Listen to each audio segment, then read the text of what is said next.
Personal സ്റ്റാഫിലെ ബന്ധു നിയമനത്തിൽ മന്ത്രി സണ്ണി ജോസഫിന് കെപിസിസി യോഗത്തിൽ രൂക്ഷ വിമർശനം.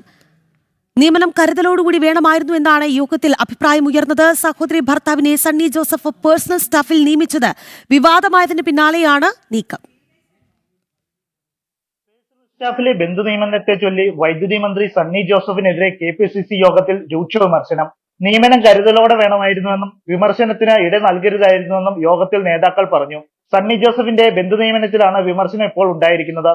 സഹോദരി ഭർത്താവ് ബെന്നി തോമസിനെയാണ് പേഴ്സണൽ സ്റ്റാഫിൽ നിയമിച്ചത്. ഇടതുപക്ഷത്ത് ബന്ധു നിയമനം ഉണ്ടായപ്പോൾ UDF രാഷ്ട്രീയ ആയുധമാക്കിയതാണെന്നും പാർട്ടി പ്രവർത്തകരെ ഒഴിവാക്കിക്കൊണ്ട് അളിയനെ നിയമിച്ചത് പാർട്ടിക്ക് അവമതിപ്പുണ്ടാക്കിയെന്നും വിമർശനം ഉയർന്നിട്ടുണ്ട്.